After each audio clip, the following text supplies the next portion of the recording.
우리 옆 사람하고 인사하겠습니다. 한 주간 인생의 장애물 속에서 잘 승리한 것을 축복합니다. 말이 어렵죠? 인생의 장애물을 잘 건너온 것을 축복합니다. 이렇게 인사할까요?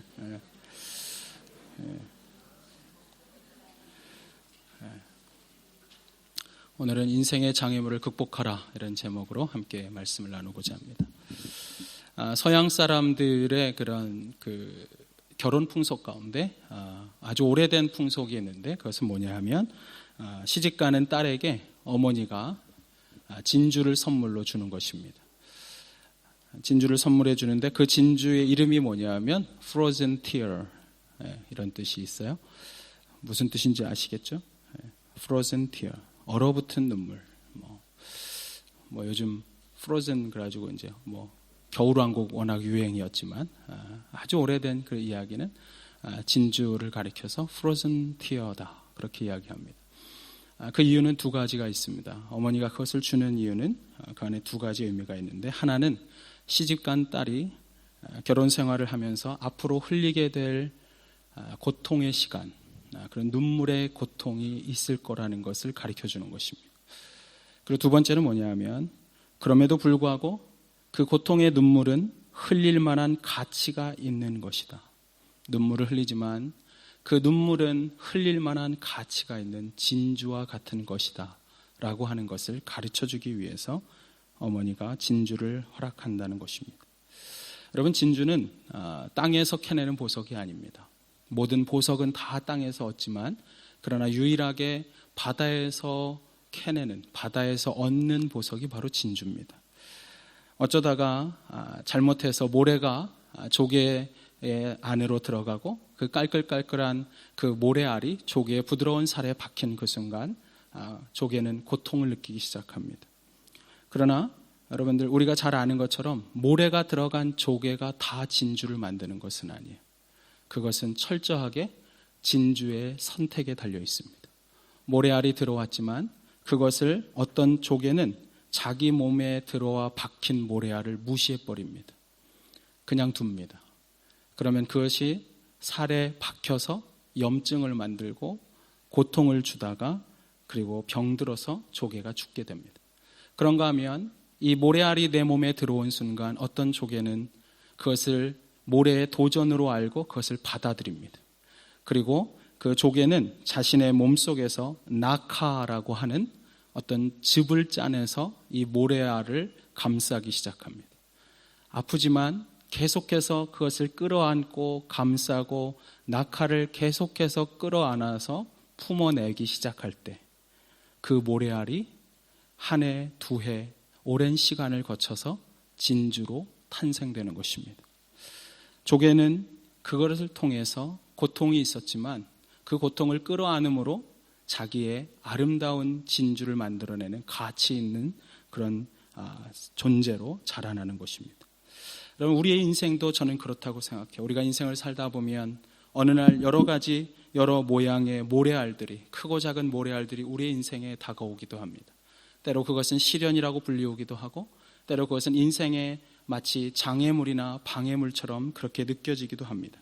그러나 중요한 것은 그런 시련과 장애물 앞에서 우리가 어떻게 반응하느냐에 따라서 우리는 아름다운 진주를 탄생해내는 인생이 될 수 있는가 하면, 그렇지 않고 그저 그 고통 속에서 아픔만을 느낀 채 죽어가는 그런 조개와 같은 인생이 될 수가 있다는 사실입니다. 하나님의 사람이었던 느헤미야 역시 여러분, 예루살렘 성을 재건축하는 그러한 일들을 시작할 때 그의 인생에는 여러 가지 장애가 있었습니다. 여러 가지 방해물들이 있었습니다. 그러나 그는 그 모든 장애를 뛰어넘어서 마침내 사명을 완수해내는, 그래서 아름다운 진주를 빚어내는 인생이 될 수가 있었습니다. 그렇다면 우리는 느헤미야를 통해서 우리가 어떻게 우리의 인생의 장애물을 뛰어넘을 수 있을까? 우리가 인생을 살면 장애가 없는 인생은 없지만 그런 장애물들을 어떻게 진주로 바꿀 수 있는 그런 보석과 같은 인생을 우리가 살아갈 수 있을까요? 첫 번째로 하나님의 일에도 장애물이 있음을 기억해야 합니다. 우리 한번 따라해 볼까요? 하나님의 일에도 장애물은 있다. 옆 사람한테 이렇게 인사하세요. 인생에 장애물 없는 사람은 옆 사람에게 이렇게 인사하세요. 장애물 없는 인생은 없습니다. 이렇게. 네. 장애물이 없는 인생은 없죠. 그러나 우리는 그것을 잊어버릴 때가 있습니다.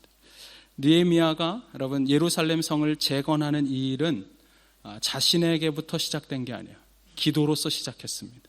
느헤미야가 아닥사스다 왕으로부터 예루살렘 성의 재건을 허락받을 때 그는 그것이 하나님께 기도했을 때 하나님이 내게 응답하신 기도의 응답이라는 확신을 갖습니다.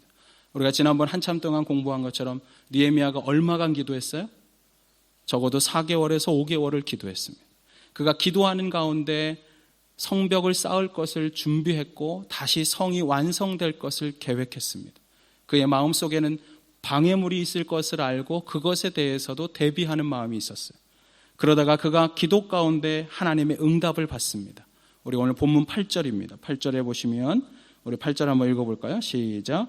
또 왕의 살림감독 아삽에게 조서를 내리사 그가 성전에 속한 영문의 문과 성곽과 내가 들어갈 집을 위하여 들보로 쓸 제목을 내게 주게 하옵소서 하며 내 하나님의 선한 손이 나를 도우심으로 왕이 허락하시고. 오늘 8절에 보면 왕이 그냥 허락했다고 말하지 않고 느헤미야는 뭐라 그래요? 내 하늘의 하나님의 선한 손이 나를 도우셨기에 내가 왕으로부터 허락을 받았다. 그는 분명히 이 예루살렘 성을 다시 쌓는 이 일이 하나님께서 허락하신 일이고 그리고 하나님의 인도하심 속에 있다는 것을 확신하고 있었습니다. 그는 이런 확신 가운데 그가 드디어 예루살렘에 도착합니다. 그게 11절입니다. 11절에 보면 내가 예루살렘에 이르러 머무른 지 사흘째 되던 날 그날 밤에 12절에 보면 그는 밤에 일어나서 몇몇 사람들과 함께 성을 둘러보러 나갑니다. 그리고 성의 골짜기 문을 따라서 성벽을 따라 계속 걷다가 그는 이 성이 얼마나 망가져 있는지를 알게 됐습니다. 그리고 아파합니다. 그리고 나서 동포들을 만나서 그들을 다시 설득하기 시작합니다. 그게 17절입니다. 우리 한번 17절과 18절 말씀을 같이 함께 읽겠습니다. 17절과 18절 같이 읽습니다. 시작. 후에 그들에게 이르기를 우리가 당한 공경은 너희도 보고 있는 바라. 예루살렘이 황폐하고 성문이 불탔으니 자 예루살렘 성을 건축하여 다시 수치를 당하지 말자. 또 그들에게 하나님의 선한 손이 도우신 일과 왕이 내게 이른 말씀을 전하였더니 그들의 말이 일어나 건축하자 하고 모두 힘을 내어 이 선한 일을 하려 하며. 그 성이 얼마나 황폐했는지 다시 눈으로 확인하고 왔어요. 그리고 나서 백성들을 만났습니다. 예루살렘 성에 있는 백성을 만나니까 그들에게 그가 뭐라고 말하냐 하면 내가 지금 이 일을 하나님이 나에게 주신 것이라고 이야기합니다. 여러분들 성경에 보면 2장 12절 한번 보시겠어요? 2장 12절에 보면 이런 말씀이 있어요. 내 하나님께서 예루살렘을 위하여 무엇을 할 것인지 누구에게 주신 마음? 내 마음에 주신 마음. 하나님께서 자신의 마음속에 주셨던 마음이에요.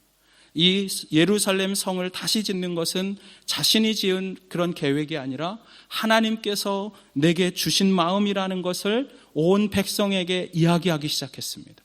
지금 예루살렘 성은 다 불탔고 성벽은 무너져 있고 그래서 우리는 사람들에게 능욕을 당하고 있고 고통 가운데 있는데 그런데 하나님께서 이 성벽을 다시 지으려는 마음을 나에게 주셨고 주셨을 뿐 아니라 내가 그것을 허락받는 과정에 기도하고 있었는데 왕이 그것을 허락하셨다. 근데 그 허락은 8절에 보니까 하나님의 선한 손의 인도하심 때문에 그가 허락하신 것이다. 이 말을 듣자마자 이 백성들이 흥분하기 시작합니다. 감동을 받습니다.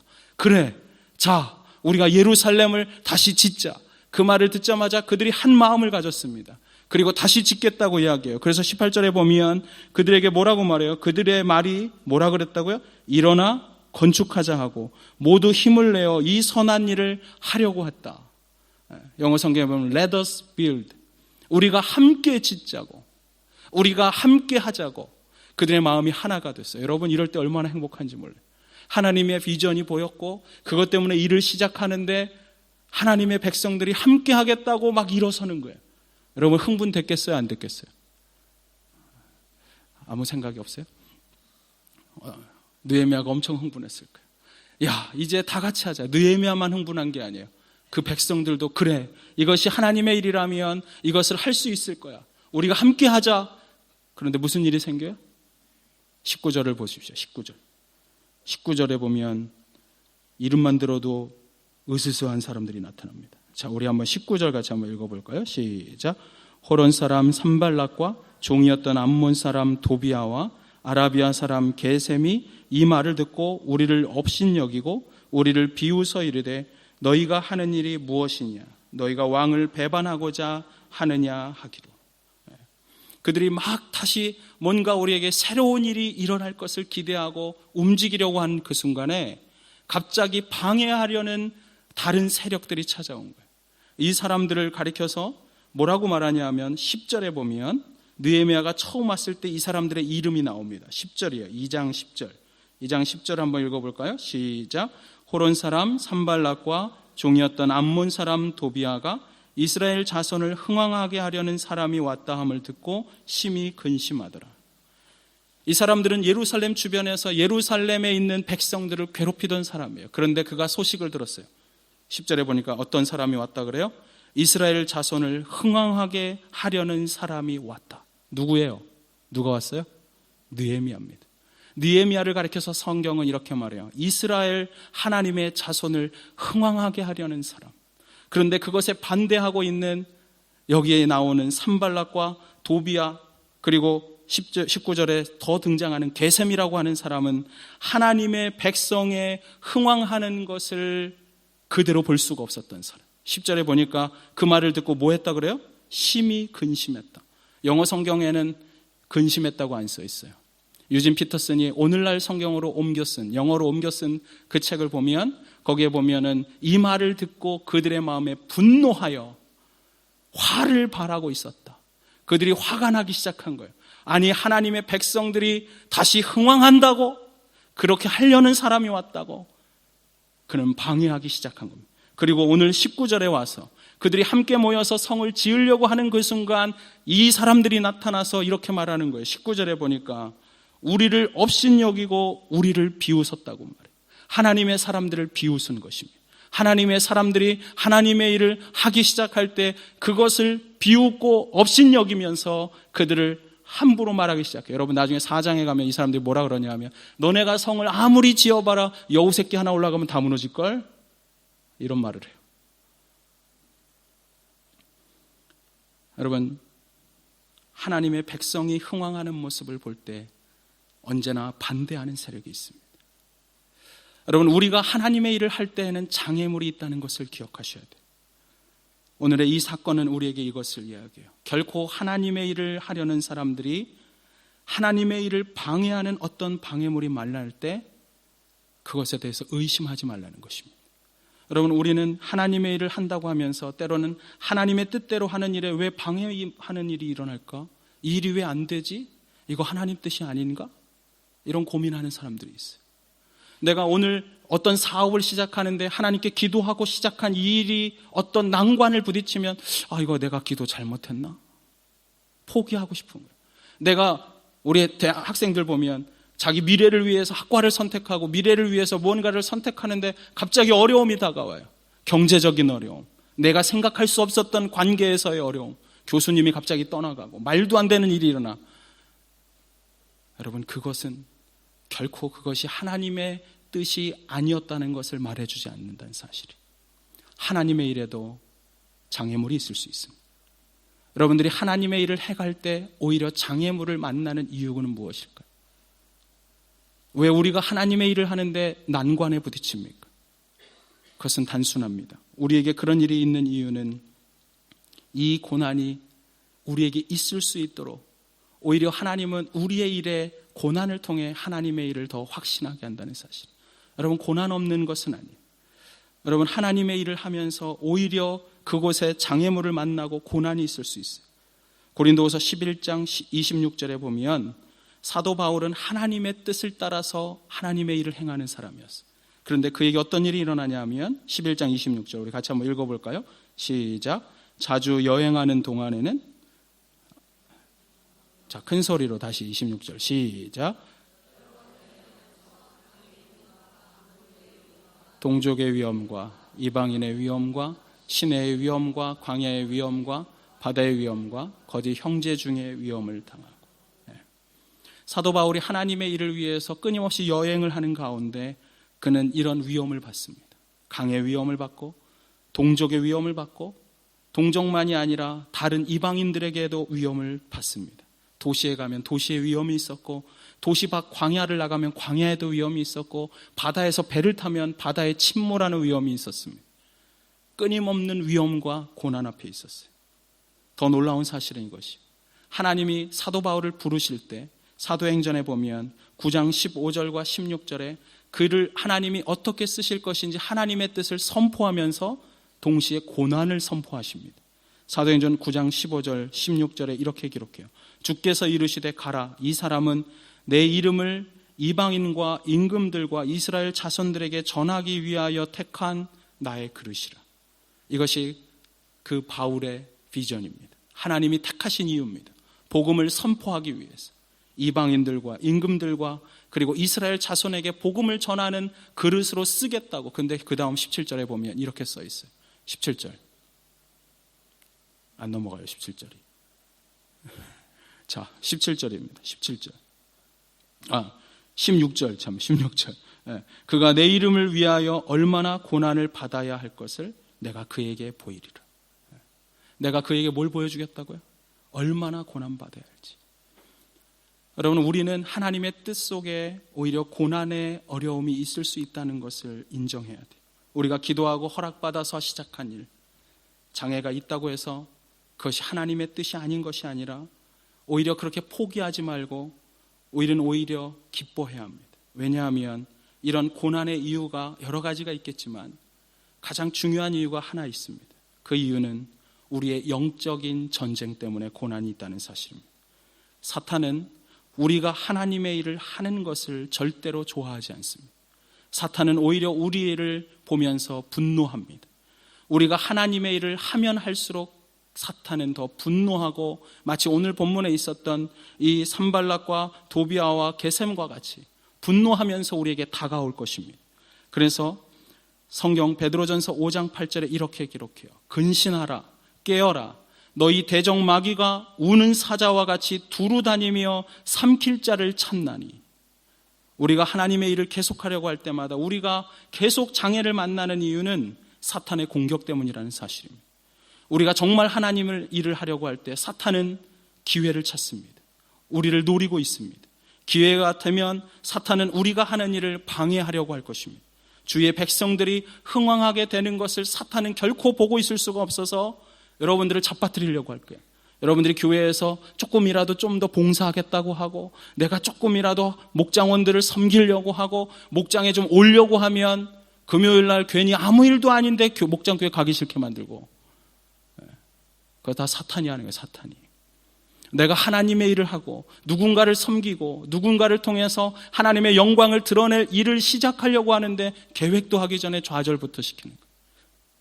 사탄이 하는 거예요. 그래서 어떤 신학자는 이렇게 표현했어요. 이 땅에서 가장 부지런한 존재는 누구다? 사탄.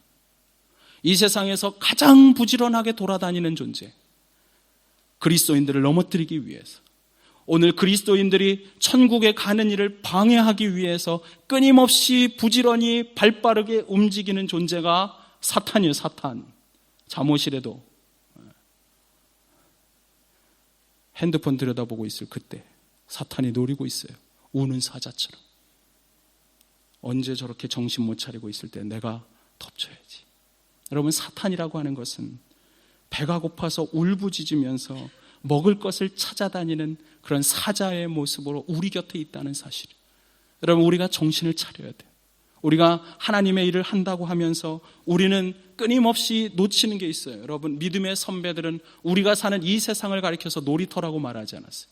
우리의 믿음의 선배들은 하나님의 나라를 알면 알수록 이 땅의 나라는 놀이터가 아니라 전쟁터라는 것을 알았습니다.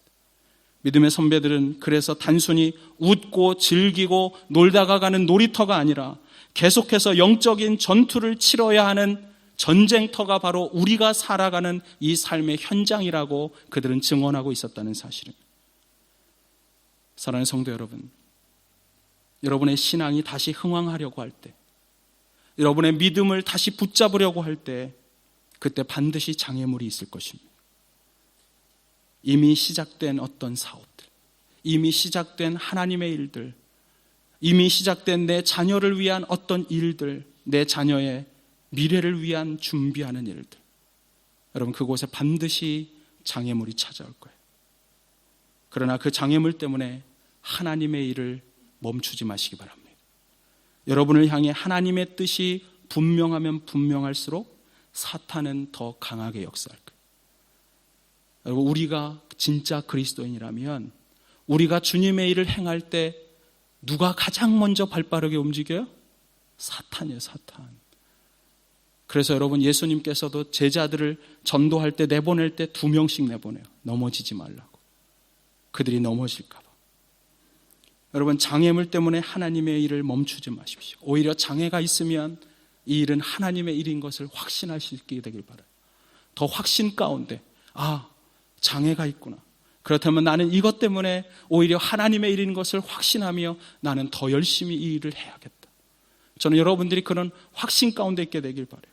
환경과 상황의 어려움, 오늘 본문에 나오는 것처럼 나를 향한 비웃음, 여러분 그것에 좌절하려고 하지 마세요. 그것을 좌절할 사람들이 아닙니다. 이 확신 속에 지금의 장애물을 뛰어넘을 수 있게 되길 바라요. 하나님께서 하나님의 일을 하는데 장애물을 두신 이유는 이것입니다. 그것을 뛰어넘으라고. 장애물을 딛고 뛰어넘으면 장애물이 아니라 그것은 뭐가 돼요? 디딤돌이 되는 것입니다. 하나님은 우리 인생의 장애물을 두고 그것에 걸려 넘어지게 할 뿐이 아니라 그것을 딛고 일어서라고 이야기합니다. 그리고 그것을 딛고 더 멀리 더 높이 뛰어가라고 말해요. 그것이 바로 우리를 향한 하나님의 마음인 것입니다. 저는 여러분들이 장애물 앞에 주저앉거나 무너지지 않았으면 좋겠어요. 장애물 앞에서 오히려 그것을 뛰어넘게 하실 하나님 바라보며 그것을 딛고 내일을 향해 가면서 이 일은 하나님이 주신 일이구나. 이것에는 하나님이 반드시 일하시겠구나. 그 확신 가운데 여러분들이 더 많이 하나님의 일을 더 열심히 해갈 수 있게 되기를 주님의 이름으로 축원합니다. 장애물을 극복하기 위해서 우리는 어떻게 해야 될까요? 두 번째로 하나님의 일은 반드시 완수된다는 사실을 확신하시기 바랍니다. 하나님의 일은 반드시 완수될 것을 확신해야 돼요. 하나님의 일에도 장애물이 있지만 그러나 이 일을 하나님이 하셨으면 하나님이 반드시 성취할 것을 믿습니다. 여러분 그 믿음이 있으면 돼요. 느헤미야는 예루살렘 재건을 방해하려고 했던 이 산발락과 도비아 앞에서 그는 믿음의 말을 했어요. 그게 20절이에요. 우리 같이 한번 20절을 한 목소리로 함께 크게 한번 읽어볼까요? 시작. 내가 그들에게 대답하여 이르되 하늘의 하나님이 우리를 형통하게 하시리니 그의 종들인 우리가 일어나 건축하려니와 오직 너희에게는 예루살렘에서 아무 기업도 없고 권리도 없고 귀역되는 바도 없다 하였느니라. 하나님의 사람들은 여러분 오늘 보면 느헤미야를 보면 방해물이 있었고 여기 보니까 19절에 비웃었고 업신여겼지만 느헤미야는 결코 주눅들지 않았어요. 그 방해 앞에서 오히려 그는 믿음의 위대한 고백을 합니다. 그게 20절인데요. 그가 뭐라고 고백했어요? 내가 그들에게 대답하여 이르되 하늘의 하나님이 우리를 형통하게 하시리니. 지금 여기 보면 19절에 산발락과 도비아와 게셈은 이렇게 말해요. 우리를 업신여기고 우리를 비웃어 이르되 너희가 하는 일이 무엇이냐? 그 다음 뭐라고 돼 있어요? 너희가 왕을 배반하고자 하느냐. 여러분 이 세상 사람들은 우리에게 와서 하는 말이 아주 단순합니다. 세상에 정말 능력 있는 왕이 볼 때 너는 지금 그 왕을 거스르는 일이라고. 야, 네가 이 일을 하는 것은 세상 사람들이 하고 성취하는 그것에 완전히 반대되는 일이야. 그래가지고 되겠어? 네가 하는 그것이 무슨 일이 되겠어? 너 지금 뭐 하고 있는 거야? 여러분 세상 사람들은 끊임없이 우리가 하는 그 일을 두고 우리를 좌절하게 할 것입니다. 우리를 업신여기고 비웃습니다. 그리고 그것은 못할 것이라고. 근데 그 이유가 단순해요. 그들은 세상의 왕을 본 것입니다. 그러나 오늘 느헤미야는 뭐라고 대답해요? 이르되 하늘의 하나님이 우리를 형통하게 하시리니 우리를 보고 뭐라 그래요? 그의 종들인 우리가. 세상 사람들은 세상의 왕을 보고 우리에게 말하지만, 세상의 능력자들을 보고 말하지만, 우리는 그들을 넘어서서 그 위에 계신 하늘의 아버지 하나님, 그 하나님을 바라보면서 이렇게 말할 수 있어야 돼요. 우리는 그분의 종이라고. 이 일이 그분이 주시고, 이 일을 그분이 하신 것이고, 그분이 나에게 허락한 일이라면 이 일은 누구의 일이에요? 하나님의 일이에요. 제 말이 지금 이해가 되고 있어요? 하나님의 일인데 오늘 느헤미야는 뭐라고 말해요? 이 일을 하나님이 허락하셨다. 그래서 나는 그의 종이다. 여러분, 우리가 인생을 살면서 세상에서 두려움과 비웃음을 이길 수 있는 능력은 뭐냐 하면 우리의 정체성을 확인하는 것입니다. 내가 어떤 존재인가? 세상 사람들은 세상의 논리로 말하지만 우리는 세상을 뛰어넘는 하늘의 하나님을 바라보며 그분의 종인 것을 선언할 수 있어야 합니다. 세상 사람들은 끊임없이 세상에서 가져야 되고 더 많이 갖지 못한 우리를 비웃을지 모릅니다. 더 그렇게 해가지고 될 수 있겠냐고. 안 돼. 여러분, 그 한마디 때문에 집에 와서 우는 사람들이 얼마나 많은지.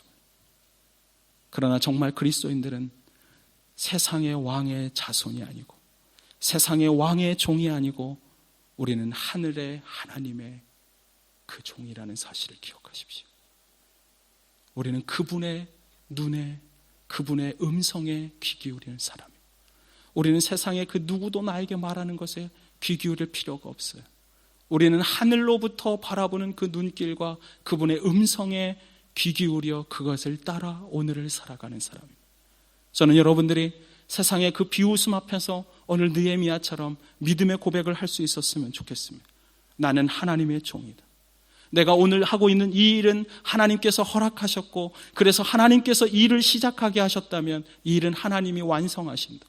여러분, 이 믿음은 느헤미야만이 아니라 정말 고난 속에 있었지만 이 일을 끝까지 해냈던 사도 바울도 동일한 믿음을 가졌습니다. 빌립보서 1장 5절에 보면 그는 뭐라고 말하냐 하면 그는 그것을 가리켜서 하나님께서 이 일을 너희 안에서 착한 일을 시작하신 분, 그분이 그리스도 예수의 날까지 이루실 것을 우리는 확신한다고 고백해요. 저는 여러분들이 이런 확신이 있었으면 좋겠어요. 오늘 내가 하는 이 일이 하나님의 일이고 그래서 내가 하나님 앞 때문에 여기 와 있다면 이 일을 반드시 하나님은 이루실 것입니다. 이 확신 속에 내일을 향해 달려가십시오. 내가 뉴질랜드에 와 있는 이유, 내가 해밀턴에 있는 이유가 무엇일까요? 하나님이 그분의 일을 하라고 부르신 것입니다. 그렇다면 그 일을 그분이 완수하실 것입니다. 그러므로 그분을 붙잡으십시오. 여러분, 수많은 그런 바로의 군대 앞에 서 있었던 이스라엘 백성들을 보고 그리고 바로 앞에 홍해 그 빠져서 죽을 수밖에 없는 홍해를 바라보면서도 모세는 홍해를 보지 않았어요. 바로의 군대를 보지 않았어요. 하늘에 있는 하나님을 바라봤습니다. 그분이 하신 말씀을 그는 그래서 붙잡았습니다. 하나님 앞에서 그는 이렇게 선언합니다. 백성들을 향해 God will fight for you. 하나님이 너희를 위하여 싸우리니 너희는 가만히 서서 그가 오늘 행하시는 일을 보라. 그가 그의 전능한 손을 펴사 우리를 구원하시리니 오늘 그것을 가만히 보라. 오늘 내 일을 허락하신 주님은 반드시 승리하게 하실 것입니다. 반드시 이루실 것입니다. 오늘 이 일을 행하시는 그분을 바라보며 그분 앞에 믿음으로 나아가 하나님이 행하시는 것을 삶의 경험 속에 나의 믿음의 삶에 날마다 사무치도록 경험하면서 그분을 찬양할 수 있는 저와 여러분의 인생이 되기를 주님의 이름으로 축원합니다. 노만 빈센트 필 박사님이 그 목사님이 어느 날 설교하고 나오는 중에 한 청년이 다가와서 물어봤어요. 목사님, 제가 직장 생활을 하는데 너무너무 힘이 듭니다. 혹시 목사님 이 골치 아픈 이런 문제가 많은 직장 말고 좀 문제가 없는 직장이 있으면 좀 소개해 주세요. 그 질문을 받자마자 이 목사님이 알았다고, 갑자기 생각나는 게 있다고 그러면서 흔쾌히 그에게 이렇게 말했습니다. 허락하면서 나랑 같이 어디 좀 잠깐 가자고. 목사님 그 직장을 오늘 바로 소개시켜 주려고요? 그렇다고. 빨리 내 차에 타라고. 목사님과 함께 뉴욕의 도시를 벗어났습니다. 그리고 교회 한 곳에 차를 세워놓고 그곳에 내리게 했어요. 여기 있다고. 어디겠어요? 공동묘지였어요. 공동묘지. 공동묘지에 데려다 놓고 목사님이 이렇게 말했어요. 형제여, 여기가 세상에서 아무 문제도 없는 곳이라네. 당신이 무덤에 들어가면 아무 문제가 없다고. 우리가 산다는 것은 문제와 더불어 산다는 것입니다. 그러나 여러분, 우리가 하나님과 함께하기에 그 문제가 아닌 것을 믿으시기 바랍니다. 그분이 함께 하시면, 그래서 오늘 내가 하는 이 일이 하나님의 일이라면 오늘의 그 장애물을 오히려 딛고 일어서는 디딤돌로 주께서 바꾸어 주실 것입니다. 그러한 확신 가운데 내일을 향해 나아갈 수 있는 우리 지구촌의 모든 성도님 되기를 주님의 이름으로 축원합니다. 우리 함께 기도하겠습니다.